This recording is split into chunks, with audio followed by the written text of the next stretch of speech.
Hi everyone, my name is Steph, this is the Novelty Corner and welcome back to my channel. Today I'm doing something I haven't done in a very long time, which is a book tag video. This tag was recently posted by Sam from Thoughts on Tomes and Mari from My Name is Martinez, and it is the Reader Taste Tag. And it's designed to help people get to know a little bit more about the people behind the BookTube channels, their reading tastes, and to see if there are people who align with you. So I will leave their original videos linked below as well as their channels. And there are how many questions? 15 questions. It's all chatty and we'll see how this goes because I haven't yet been able to string a sentence together properly this morning. This is kind of my first test run of it. And also I get this sense of, am I saying things correctly or am I conveying myself appropriately? I don't know. So bear with me. I'm going to talk my way through this and we'll see how it all turns out. So question 1 is, how do you rate books? As in, do you use star ratings? How do you use them, etc.? I do technically use star ratings. I don't tend to talk about them on the channel because I think star ratings and any kind of rating system is incredibly subjective. There is no one centralized system that people use that is consistent because what people equate to star ratings is personal. And a few years ago, I stopped sharing those on the channel just because if I like a book, I'm going to tell you that I like it. And if I don't like a book, I'm going to tell you that I don't like it. I do, for the sake of posting things on Goodreads and in my spreadsheet for myself, have a star rating system, and I'll go through that in a minute. But it doesn't feel like that is necessarily necessary on this channel because I like it or I don't like it, or it was just an average kind of book. It, I think, is sufficient information for people who are hearing me talk about books. That said, I do use a star rating system. I use the regular 5-star system with half stars plus a 6-star, which is reserved purely for the books that are my absolute all-time favorites that I come back to time and time again. I'm a huge rereader, but I tend to go to these books that have since moved from 5 stars into 6 stars. Those are the books that I will pick up if I'm having a really terrible day and I don't have the brain capacity to start something new or something unknown, and I just want to read something that I know is going to bring me joy or just make my day that little bit better. That's my 6-star category, and it includes authors like Ilona Andrews and Tal Bauer and Nalini Singh, and they're authors that I know, I trust, I have read multiple times the same titles. Like, I will reread the Kate Daniels series multiple times in a year now that I've got the audios and I just put them on in the background because sometimes I just need that boost and I don't necessarily get that from reading a book where I don't know whether I'm going to have that same feeling. So that's the 6-star category. 5 stars are usually those books that I just really thoroughly enjoy. They bring me so much joy when I'm reading them. I may not necessarily come back to them and they may just be a one-time read, but I love them. And it's always a gut feeling. All my star ratings are based on just my immediate thought reaction. Like, I don't spend too much time analyzing the star rating. 4 stars are perfectly fine books. In fact, the majority of what I read, I give 4 stars because I know my taste. I tend to pick up things that I know I'm going to enjoy. So they sit in the 4-star category. 3 stars are perfectly fine. Like, they're books that I enjoy. There might be some things in it that I didn't particularly love or tropes that I don't particularly enjoy. But for the most part, you know, there's nothing necessarily wrong with the book, but it hasn't had that same level of emotional reactions as a 4 or a 5-star. 2 stars we're getting down to, yeah, probably should have put this one down. 1 star, I don't typically tend to give out 1 stars very often because if it's a 1 star, I've probably DNF'd it. And the half stars are just kind of a, well, this was an okay book. There were some things I really loved, but it's maybe, instead of a 3 star, it's a 3.5, but it's not quite at a 4 star for me yet. But because I react and I'm quite, you know, gut feeling applying these star ratings, it's all subjective. So I'd rather just tell you if I really enjoyed it, if I thought it was a great book, if I thought it was an average book, or if I thought that there was something better that I could have picked up instead. Question 2 is, how do you approach reviewing books? Are you analytical? Are you systematic about it, etc.? I was watching Kathy and I think her response to this was very similar to what I was thinking about for my own one, which is that I tend to just wrap up what I read. I wish I could be more analytical in my reviews, but the fact is, at the end of the day, I spend all day being analytical. I spend all day evaluating what is going on in my professional life and how I react to that. By the time I get to reading, I don't want to do that. I tend to more give summaries of what the book is about, some highlights or some things that I really enjoy about it. I will talk about the writing. I'm a big writing person. I love language. So if the writing is amazing, I will talk about that. And I think also because I read a lot of romance, I will focus more heavily on the romance and the connection between the characters than anything else. But for the most part, it's just a wrap up of what I've read and the highlights from those books, as opposed to a systematic breakdown and analytical analysis of the text. Which is not to say I don't like watching videos like that. I actually quite do, but I just can't bring myself to be that kind of reviewer because I want my reading to be fun. I want it to be enjoyable and relaxing. And then I just want to share with you guys what I've enjoyed. Question 3 is, what's the book that made you a reader? And I actually have a whole video talking about my reading timeline history because my reading and myself as a reader, I've gone in waves over the years. And if I had to pick one that kind of boosted me into what I am now as a reader, it would be Jurassic Park and the Lost World by Michael Crichton. Fun fact, I was not a huge reader in primary school. In fact, it was really interesting. I've had this conversation with my parents a few times. My strength when I was in primary school was actually maths, whereas I'm so not a maths brain now. And that in part comes down to maths anxiety and also the way that people, when I was going through school, taught maths to girls and how girls were helped when they hit an issue or a blocker in maths, which didn't necessarily go well for me. So once I moved out of primary school, my academic focus really shifted, and I went from being really strong in maths to being really strong in literacy and reading. And around that time, I had moved states, so I was in a brand new state. I really didn't know anyone. I'd started high school and I had no friends that I knew because I was literally brand new to the state. That meant I spent a lot of time in the library because I was just a very awkward kid. I still am. I'm still a very awkward human. But in the library, I found Jurassic Park, and that jumped out at me. I'd never seen the film. I hadn't seen the film at that point, but I knew the title, and so I borrowed it. And in hindsight, that book is very heavily maths related because even though I'm not a maths brain, I actually really like that kind of content. I'm deeply fascinated by it. So it is a very technical science fiction book, if you've ever read it, but it's great. It's really good. And I read that, and then I read The Lost World, and those became probably those books that got me through year 7 and year 8. And then in year 9, I found Matthew Riley, who just writes really fast-paced action books, which are problematic now, but at the time just really got me into reading. So those are kind of the 3 books that really boosted me in my early teens. And then it goes up and down, and I will leave that video linked on the screen if you want to see the entire timeline, because I do talk about quite a lot of books from my early childhood all the way up to the present day. Question 4 is, do you have a genre niche? And these days I read a lot more romance than I do anything else, but I also read a lot of kids books. So for those of you who might be new here, I have a second channel, Kidlit Joy, where I talk exclusively about picture fiction, junior fiction, middle fiction, and young adult titles. I separated out the 2 channels because I read quite heavily in those categories on a daily basis. I am a primary school teacher, so I read a lot of those books, and I like to talk about them as well because I think finding good kids books is really difficult, and also because a lot of the other stuff that I read are romance novels. Often they are quite steamy and explicit. For the sake of content being found by the right audiences, I've split everything out. So romance and kids and kidlit would be 2 of those niches, but overall I do tend to read quite broadly. I probably haven't in the last couple of years. I'm trying to get back into that, but I tend to just pick up what I feel like reading. So most of the time it is a romance because I just want something light and easy and something I know exactly what I'm going to get out of it. I don't always want to read really heavy topics at nighttime. Like, that's just how my brain works. And then I suppose if we want to dig really deeply into that, I'm a huge hockey romance reader.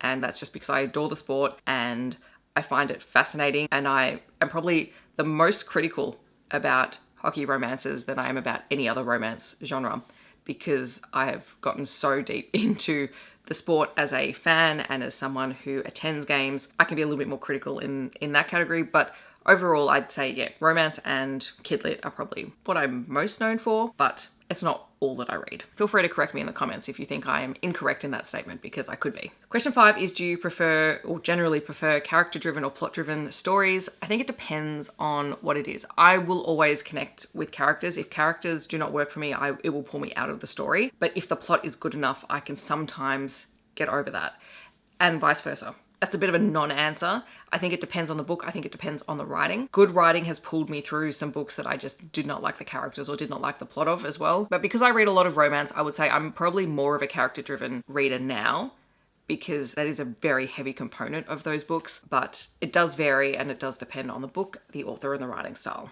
Question 7 is, what's a book you love so much that you don't care if others don't like it? Probably The Rest of the Story by Tal Bauer, but thankfully most people who I force this book on have enjoyed it. But for me, there's so much in that book that it's one of my favorite books of all time. And it's not perfect and it has its flaws, but I think what it perfectly encapsulates is human connection, how people can band together and help each other out, how you can find your people and they don't have to be blood relatives. And it's also queer and it has hockey rep in it, but it does have a lot of content warnings. It is a very, very heavy book at times, but somehow it is balanced beautifully so that even though you have those really, really heavy emotional moments, the flip side is enough to balance it out, and you still walk away from the book having your heart broken, but also just recognizing that you have characters who unconditionally love each other and will support one another no matter what happens. I think I said the last question was question 7. That was actually 6. Question 7 is, what's a book you love so much that if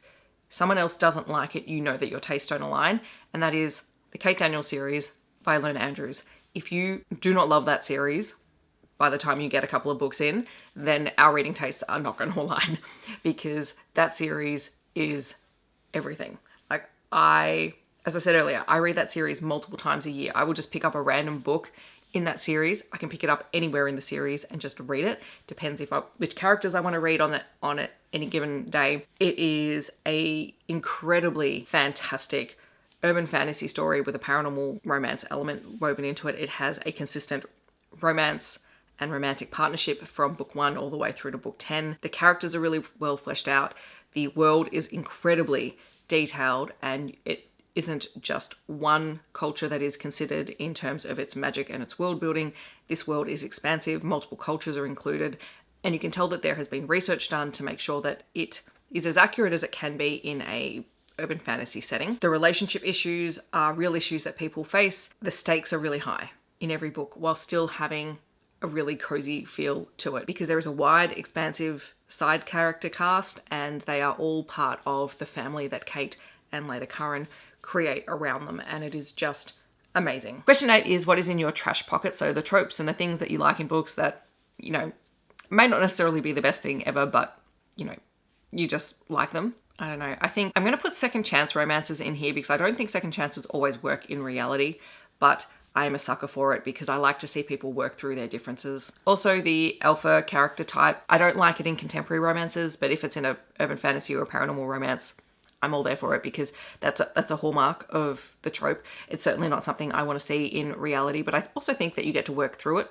and process it in urban fantasy and paranormal romance. I also think that it gets challenged better in urban fantasy and paranormal romance. I think if it's an alpha male character in those romances, oftentimes, particularly now in the last couple of years, the female protagonist or the partner of the alpha character will challenge their behavior better. Whereas I don't think that always happens in the contemporary side of romance and alpha characters. Question 9 is, do you have any deal breakers in books so that if it comes up, that's it for the book? It depends. So at the moment, I've talked about this before, I have really clearly defined lines now when it comes to Harry Potter references in contemporary books. I'm going to jump in here and just say, I keep saying 2000 because I'm a millennial and my brain cannot comprehend that we are in 2025. But what I do mean is 2020. And that is my baseline year. So just if you hear me say 2000, this is what I meant by I couldn't string a sentence together properly the morning that I filmed this. So yeah. But if your book was published before 2000 and you included a Harry Potter reference, I will usually let it slide. If it's published after, depending on how often you use that reference, I will either mark you down a star or I will DNF your book. And there was a book that I was really excited to read, which just brought up the fact that watching the Harry Potter movies, and I know that they're nostalgic for people, I get that. I'm a millennial, I grew up with it. But there was a book that basically glorified the films as part of a way of connecting the relationship. And I understand why. But the thought of reading that book, and in fact, I think it was only published in the last couple of years, it made my skin crawl. Because how can we as a society be continually promoting a series written and created by someone who is so harmful, has caused so much damage? To me, it blows my mind. That's the author putting their personal nostalgia over the top of the well-being of others. It is incredibly triggering for some people. And so for me, that is an absolute deal breaker now. And some of my favorite authors have done it, and I have brought their star rating down. Thankfully, most of them have stopped doing it in the last couple of years. I'm sick of it. I don't like seeing it. It really annoys the ever-loving crap out of me when it comes up. I'm all for pop culture references being in books, and I'm sorry about the lighting. The sun is coming up over through the windows, so we're just gonna try and muddle through this.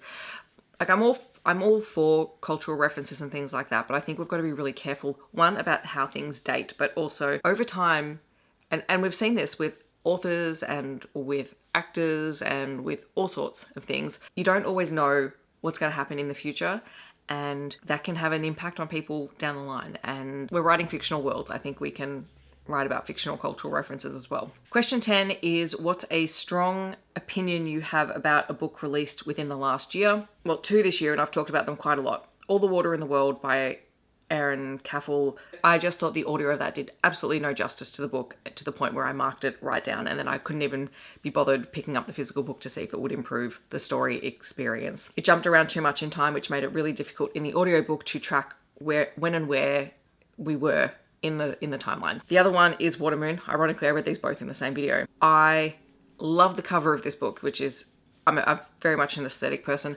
I love the cover of the book. I love the concept of the book, and there are things in the writing that I really loved. And then a romance got shoehorned in, and it really frustrated the heck out of me because it didn't need to be there. My personal preference is, if you are going to write a fantasy book, you need to decide if you are going to weave a romance into that you have to consider if you have the skills to do that.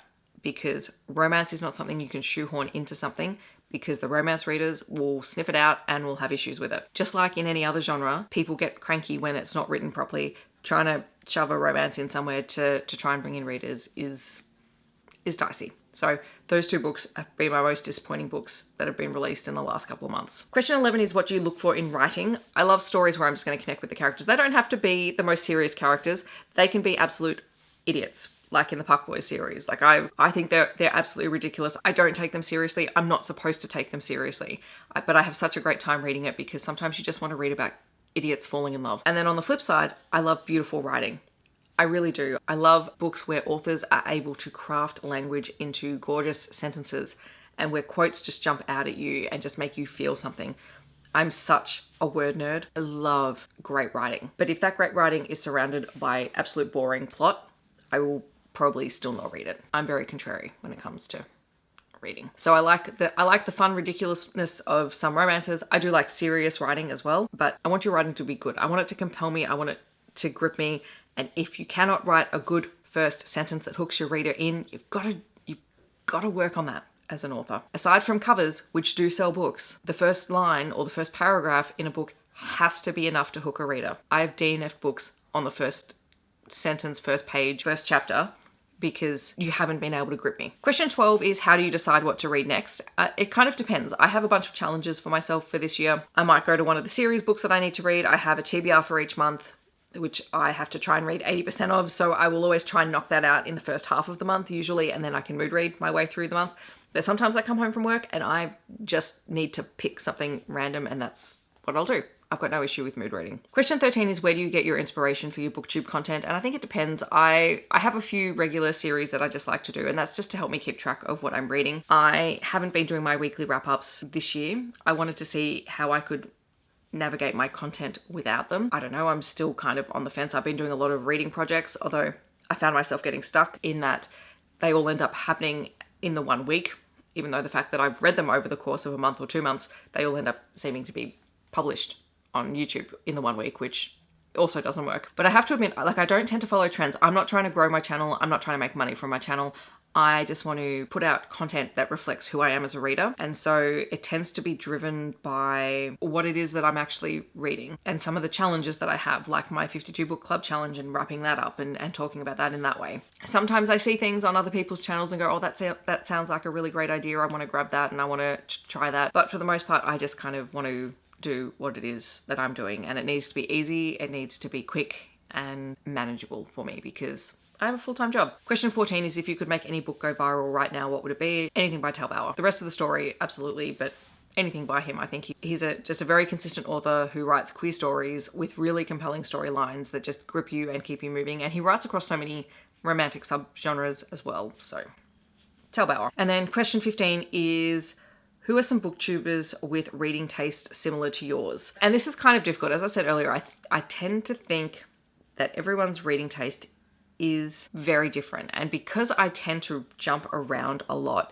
between romance and kid lit and science fiction and sort of other things when I just randomly want to read them, I don't know if I've ever found someone who does quite what I do, but there are people within those little branches who I think are similar. Heather from Here BookTubes and I probably have the most closely linked reading taste. We don't always agree on everything, but we have quite a few 5 and 6 star reads in common, usually because we've forced each other to read them. In general, my friends, Izzy, Shay, Robin, May, Megan, we all have things in common that we've read and talked about a lot over the years. So we tend to have similar tastes in that way. And we even know when we don't, which is a really nice thing, because we might go, this is a book that I really like, blah, blah, blah. And sometimes we will even go, yeah, we know that's not the book for you, Steph, because you're you. In another sense, I think with this question, there are a lot of people whose channels I watch who I don't necessarily align with the same tastes, but I like what they do in terms of how broadly they speak about books, or who I get inspiration from and recommendations from that may not necessarily fit my regular reading taste, but because they talk about it, I want to read it.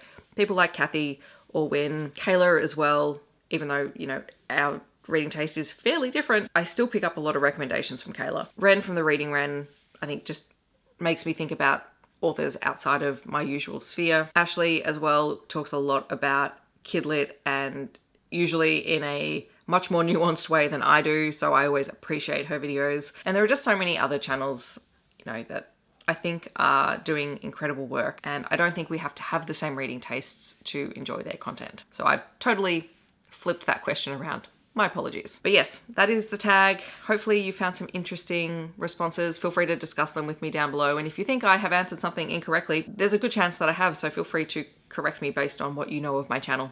I'm very happy for that to happen. If you just want to let me know that you're here, but you don't want to leave a comment, feel free to leave a speech bubble emoji to let me know that you're here. Otherwise, I hope that wherever you're on the world, you're staying safe and healthy, and I will see you in my next video. Thanks so much for watching. Bye, everyone.